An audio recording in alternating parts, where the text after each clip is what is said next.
What drives you, Exile? Is it justice? Revenge? Honor? No. It is power. Your limits will be tested. Break them.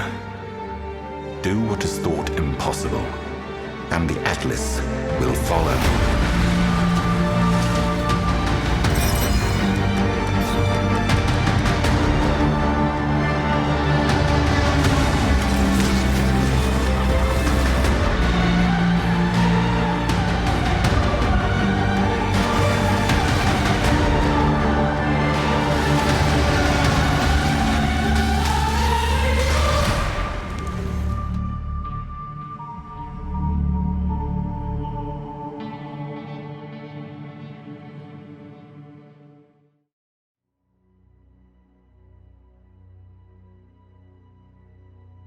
Path of Exile, Echoes of the Atlas is a new endgame expansion focused around bossing and area control. And to be successful in this expansion, we're going to require builds that excel in these two areas. And in the Challenge League, we're going to be locked into a small arena forced to fight wave upon wave of nasty and difficult enemies. So chances are for this, we're going to require builds that aren't so much focused on clear speed and are more focused on being able to handle small areas of bosses or powerful enemies. My goal is to provide you all 5 powerful builds that will be able to handle both the expansion and the Challenge League with ease. These are going to include full path of buildings, which will be in the description, that include notes about leveling, information about the characters, multiple leveling trees, multiple gear sets, and they should have everything that you need to have a successful league start. Today, we're going to be talking about the Ball Lightning Archmage Ascendant. This is easily one of the most powerful and unique builds that's come out of the last couple of leagues. It's an Archmage build that utilizes a flask to allow us to sustain multiple thousands of mana per cast with multiple casts per second. Realistically, besides through this mana flask, there's very few ways to be able to sustain the tens of thousands of mana that we spend every few seconds. This build is able to absolutely demolish all of the content of the game. It has done every single thing that I have thrown at it,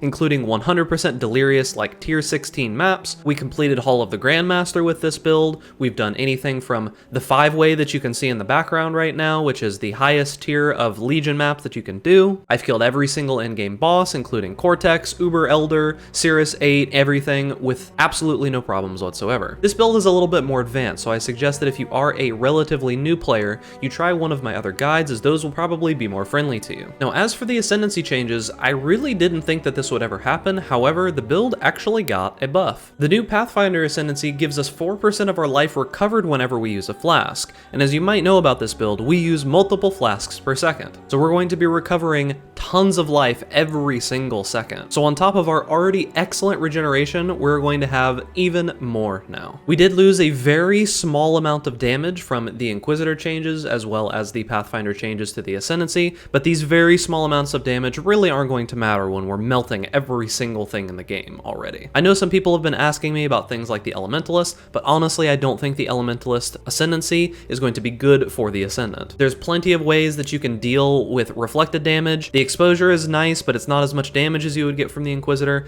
and on top of that, we already shock pretty significantly, so the shocks from your hits increase damage taken by at least 10% is not really worth it. As for all of the other Ascendancies, there isn't really anything too crazy that I could see, so for now, I do think that you should stick with the Inquisitor as your second one. So speaking a little bit about Ball Lightning Archmage in general, this build is insanely powerful. It's completed absolutely everything in the game, and the main way that it does this is through the Archmage effect. What this does is it allows us to spend a large chunk of our mana to add lightning damage to our abilities. Now the reason why we use something like Ball Lightning is because of how effective the damage actually is on this ability. Now you might be looking at Ball Lightning and seeing something like 50% effectiveness of added damage. However, on this build we are scaling an immense amount of AoE as well as slower projectile speed, which allows Ball Lightning to hit its theoretical max of 13 ticks of damage. So when you take a damage effectiveness of 15%, you have to times that by 13 for each enemy that it's hitting, giving us a whopping 650% effectiveness of added damage. And with Archmage adding so much damage, Ball Lightning is able to take full advantage of that. Now, one thing I do want you to keep in mind is that there is one and only one caveat to this build. This is the only problem that anyone ever has with it, but I do want to be upfront about this. There is a required mana flask, and you have to spam it. I know that most people aren't really too familiar with having to spam mana flasks, however this is necessary for the build. The Foreboding Mana Flask has an effect where every single time that you click the flask, it starts an independent timer that gives you a large chunk of mana.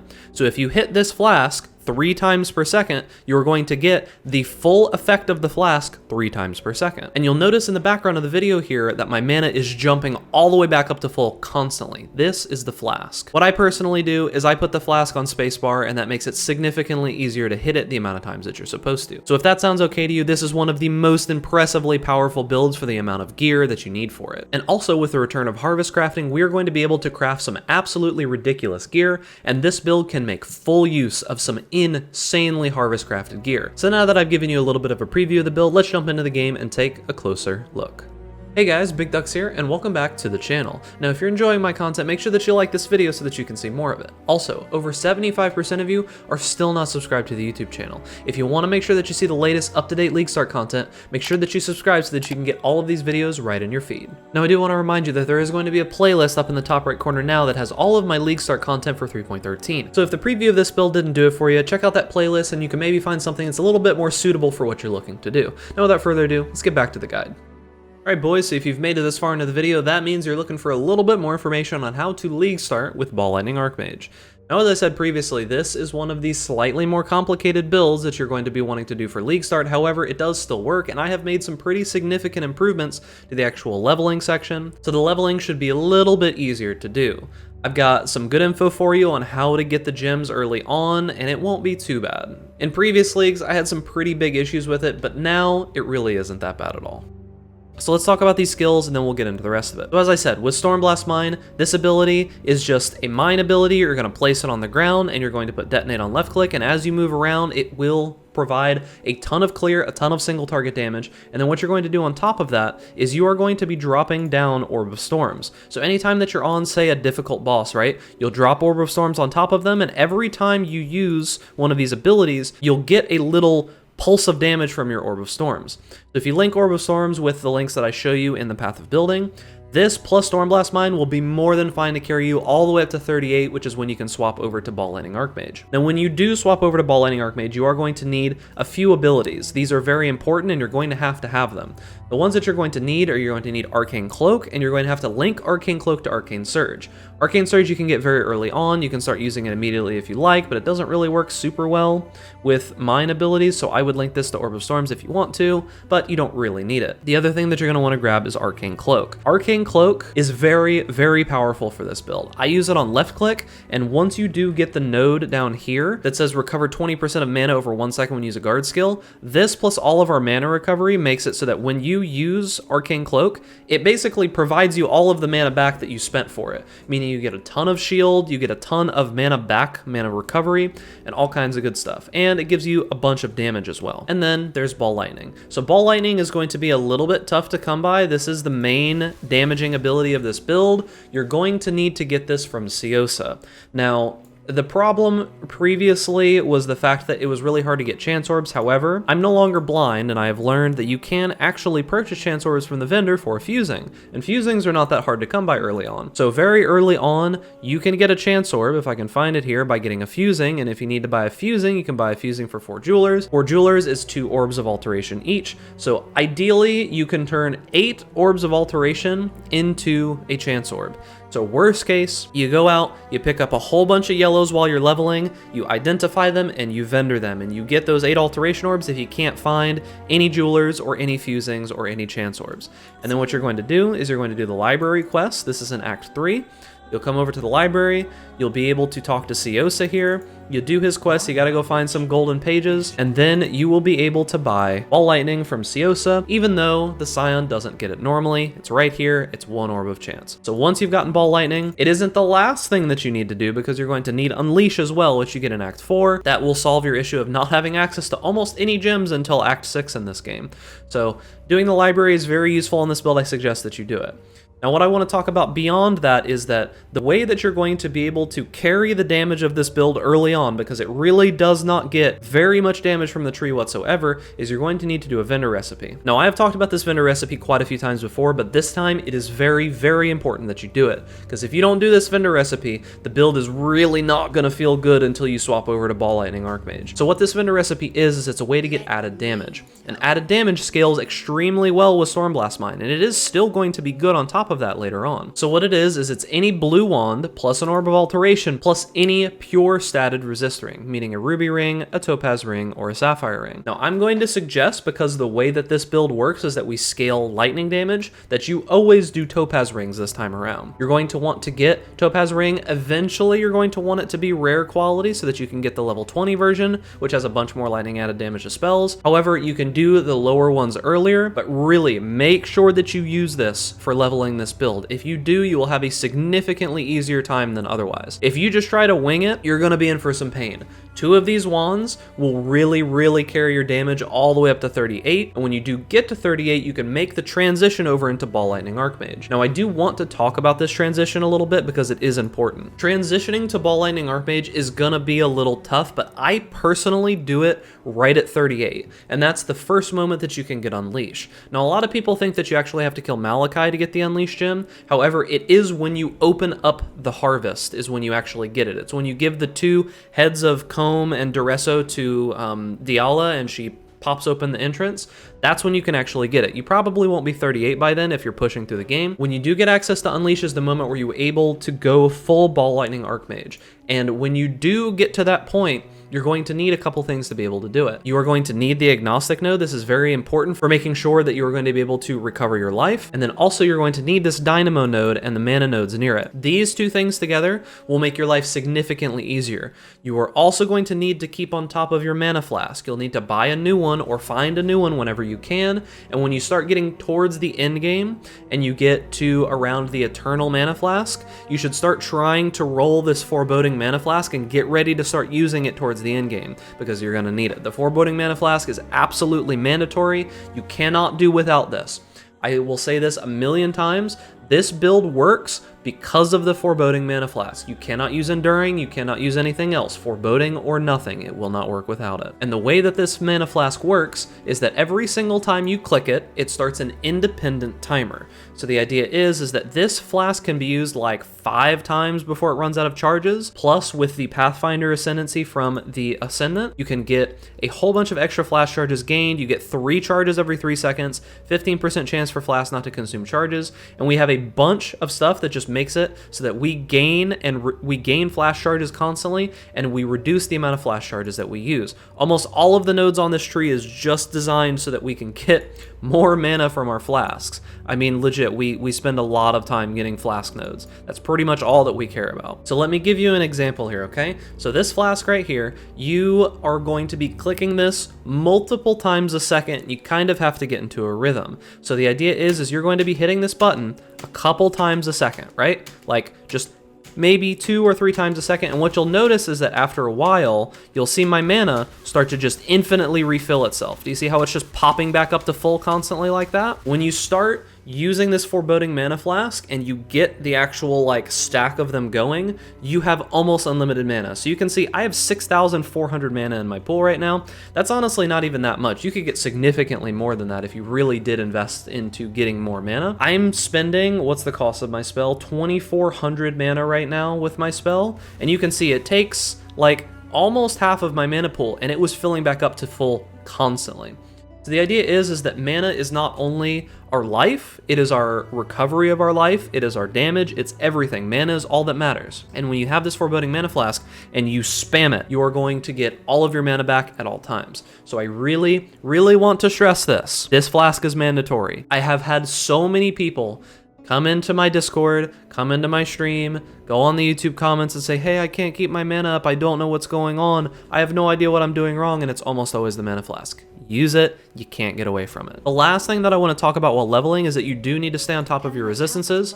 Make sure that you are upgrading your resistances as you level. When you get into Act 2, you're going to get access to a lady called Helena, and she's going to give you a hideout. When you go into your hideout, you're going to get this bench that lets you craft resistances on your gear. Stay on top of these resistances. You need to keep them at around 75% at all times, because if you don't, you're going to take a ton of damage all the time. I really highly suggest that you make sure that you keep up to date with your resists.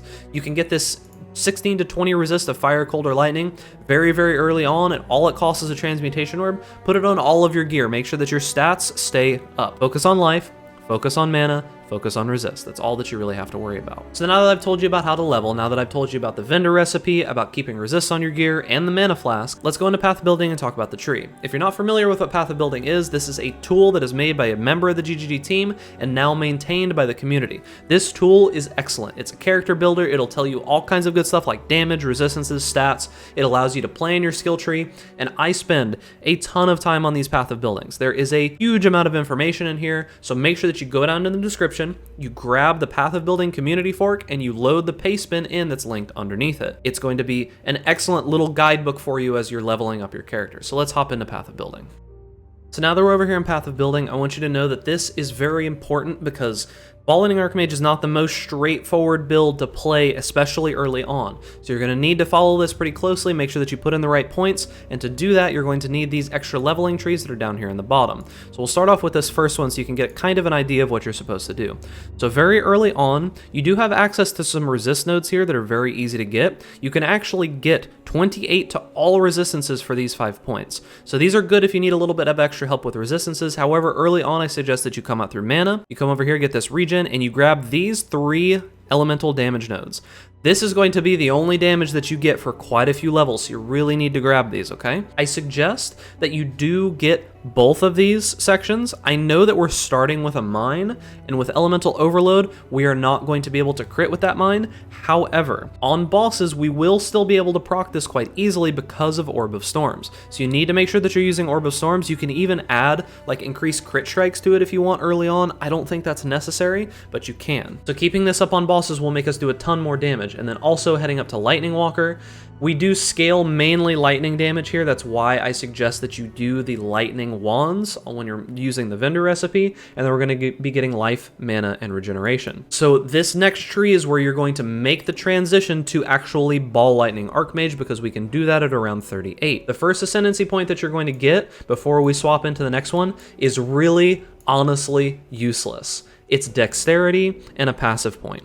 I suggest that you wait until you have 2 ascendancies that you can do at the same time, and then do them back to back. Because when you jump to the next ascendancy, you will be able to get the Pathfinder ascendancy, which is going to be significantly better than just, do you really want 40 dexterity and a single passive point for doing the lab? I sure don't. So I suggest that you wait until the second one, and then you can grab Pathfinder and an extra path point. So in this next section here that I said before, this is when we're actually going to be swapping over to Ball Lightning Archmage. When we are swapping over, this is the time, like I told you earlier, where you're going to be grabbing the Agnostic, you're going to be grabbing Dynamo and these mana nodes. You're going to be focusing on getting things like increased cost of skills and maximum mana. We're going to be heading up here, grabbing these mana nodes and some life, grabbing as much mana as we humanly possibly can, because that is all of our damage, is just mana. So as we continue, we'll be going into our third ascendancy. When we get the third ascendancy, you're just going to be grabbing Path of the Ranger. And the reason for this is, I know a lot of people want to go Inquisitor second. With Path of the Ranger, that gets us access to a bunch of the mana flask nodes, which are very important for beginning your endgame transition.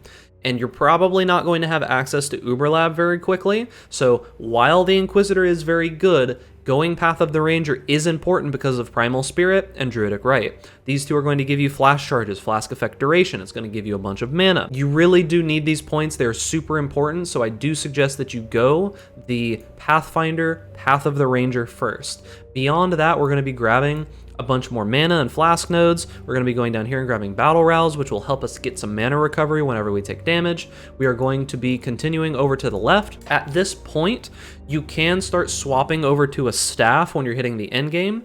Before you actually get access to the Pledge of Hands, You can use any staff that just has lightning damage and mana on it. Plus the level of spell gems is not useful for this build in almost any way. The damage that we're actually doing is added damage through Archmage. It's not from Ball Lightning itself. Ball Lightning is just the vehicle to do the damage. So make sure that you don't go for a staff that has like plus the 3 level of lightning gems. It's really not going to do anything for the build. Mana and lightning or elemental damage is all that you're worried about. And in that regard, we're going to be moving over to the left. We're going to be grabbing these mana nodes, these life nodes, more life nodes, and some staff nodes. So these staff nodes are huge. There are a ton of crit that you can get.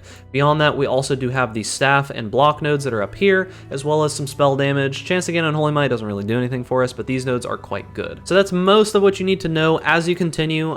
There is one cluster jewel that is very powerful for this build, and it's called Thunderstruck. It makes it so that your critical strikes will knock back shocked enemies. We shock quite a bit. This cluster jewel will make general mapping an absolute breeze, and I have a hunch that there is a chance, this is just a chance, I'm not 100% certain about this, there is a chance that the bosses in the Maven's bossing arena that they've been talking about will most likely be able to be knocked back. So this build might be excellent for that arena.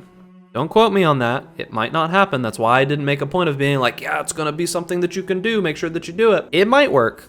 Not sure, but you should go for Thunderstruck as soon as you can. It's a very, very, very good node. You don't need the Intuitive Leap. You don't need any of the other crazy stuff here, but this is very important. Also, I do want to mention as well, the Anointment of Mind Drinker. Do this as soon as you possibly can. Mind Drinker is amazing. The recover 2% of mana on kill will carry you through most of the actual clearing and maps of the game. So remember, in Path of Building, I do have very extensive notes. I spend a lot of time on these. There's also all of the skill gems that you'll need for leveling up, including leveling sections, all that stuff I talked about before. It's all in here. I've got items, I've got my gear that I use, I've got budget gear with uniques, budget gear without uniques, I've got some expensive, crazy items that you can get. Everything is in here. Make sure that you check out all these different sections. So now that we've gone through that, let's go back into the game and talk about a couple more things here. I do want to talk about gearing. Gearing is very important on this build. I do want to mention that this build is, while it's straightforward to gear, there are some pretty interesting choices that you can make, and most of the gear is actually not that expensive. There's only really 2 pieces of gear on this build that I think are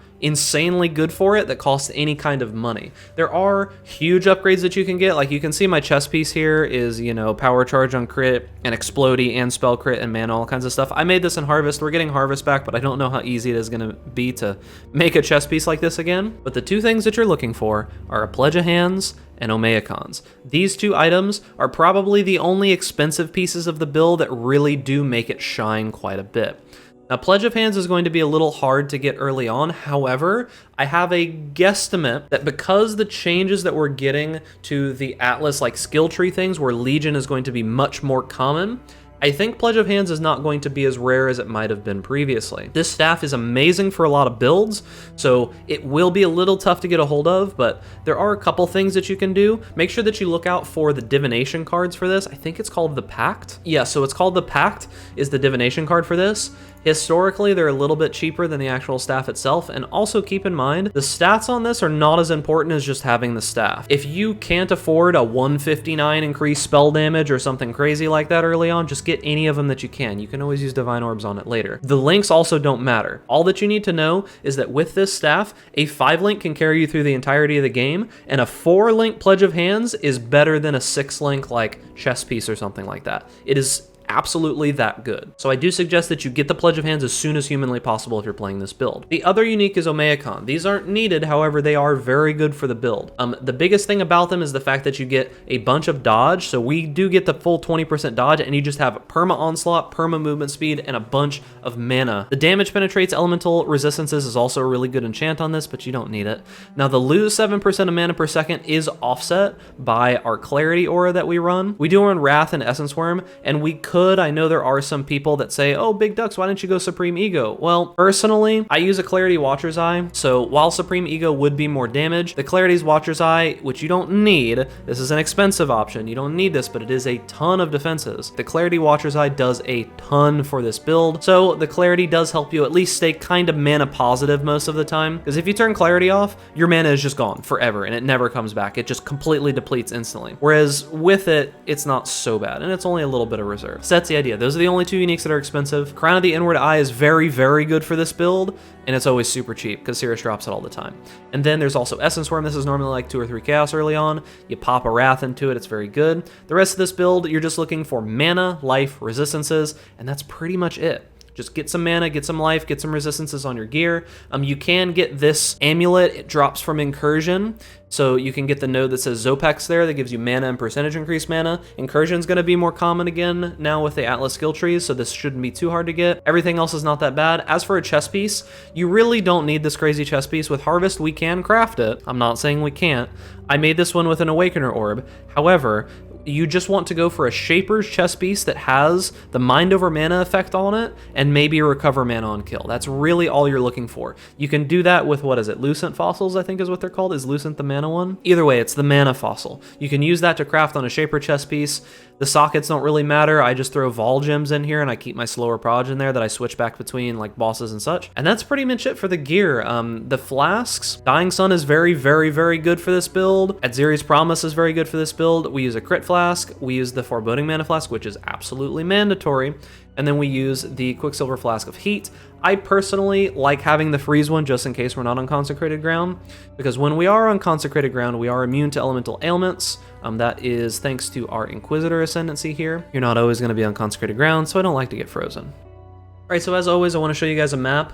We have a doozy for you this time. I'm going to be doing a very, very difficult map. So I want to like pre-warn you that the map that we're going to be running, I could quite possibly die. I could quite possibly die multiple times if I'm being real with you. Typically when you do stuff like this, even on the most powerful of builds, unless you're playing some like 500 Exalt build, you will occasionally die once or twice. This map is rolled pretty nutty. It's got 60% Delirious. It's got Beyond on it. I'm going to be rolling Beyond on it as well, so it's going to be double Beyond. And it gets rid of one of our more important defensive layers, which is Dodge. Dodge chance is unlucky. We're going to have 60% Delirious. It's going to be double Beyond. They have increased accuracy. We're going to be running a Piranha Scarab, a Torment Scarab, a Breach Scarab, an Elder Scarab.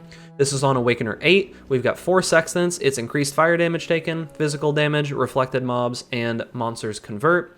And then on top of all of that, as I said, we're going to be running double Beyond on this map, and we're going to be doing an Alva mission. So we'll see if we can survive. I want to show off the damage of this build, so I'm going to be doing something pretty ridiculous to just show you what the build's capable of. So let's make a mistake, boys. Let's go. So there is kind of a ritual that you have to do when you're starting up this build, when you're first entering a map, and that is you need to start hitting this Mana Flask. I typically hit it about 7 times before I even begin walking into the map, so let's go. I don't know how this is gonna go. We'll see. It's been a little while since I've played a like high percentage Delirium map. Ah, that's great.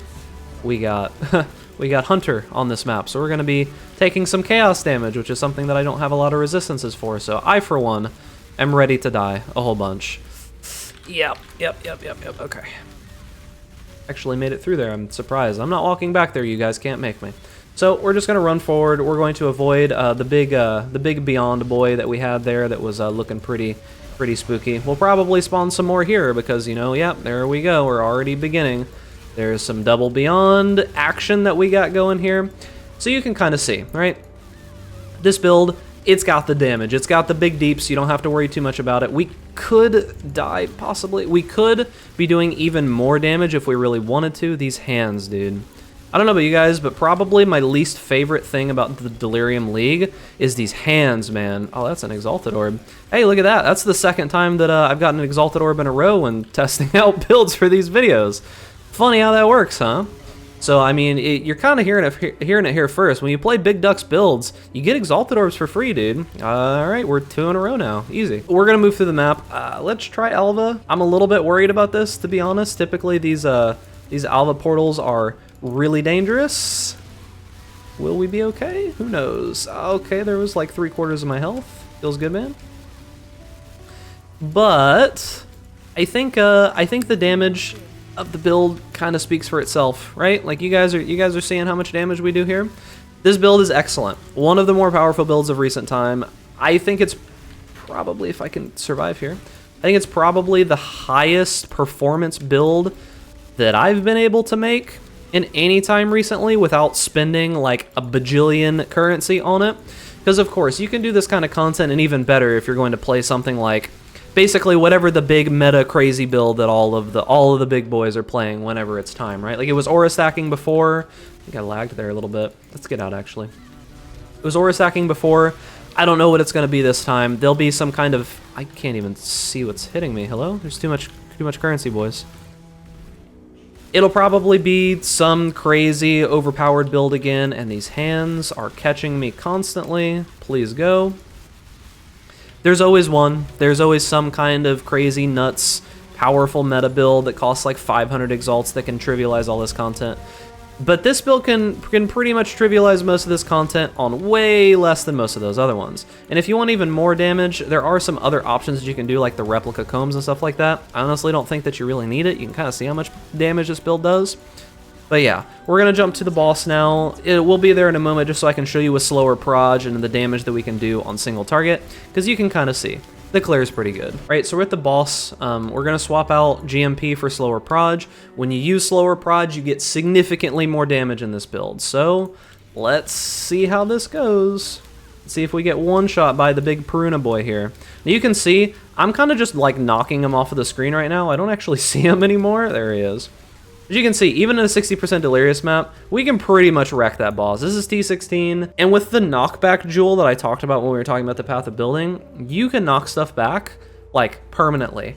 And as I said, I think, don't quote me here, I think that knockback effect might actually work in the boss arena with the Maven. We'll only really be able to find that out once we actually get into it. You can kind of see how powerful this build is. I don't think I need to say much more about it. Easily one of the most powerful builds of the last couple of leagues, especially for the amount of gear that you can invest to get to this point. It's really just getting the Pledge of Hands, getting the Omeacon, getting a Shaper chest piece with the take damage from mana and mana recovery on it. All of that comes together to make one of the most powerful builds that I've ever made. So I suggest that at some point in your life, whenever you're playing PoE, even if you don't league start this build, I suggest that you give it a try at some point. This build is absolutely amazing. It's a ton of fun. And once you get that Mana Flask spam down, the build's not even that hard to play. So I hope that you try it out. And that is going to be the end of the guide. Now, if you have further questions about this or any of my other builds, make sure that you join my Discord. The link is in the description down below. There is a PoE questions section that has a ton of helpful people that would be happy to help you with all of your questions. Keep in mind during League Start, it may be quite busy, so if you do have answers to other questions, make sure that you help out other people as well. Also, if you want to catch me theory crafting some of these builds live, make sure to follow me over twitch.tv/BigDucks. I'm going to be live every day all the way up till the release of the 3.13 League, and then we will be pushing pretty hard right upon League Start, so make sure that you come and hang out with your boy. So that's going to be it, guys. Thank you for watching the video. I hope that you have a wonderful League Start, and remember, if you enjoy my content, make sure to like this video, subscribe to the YouTube channel for more content similar to this, and stay safe out there in Ray Class. And I'll see you guys in 3.13 Echoes of the Atlas.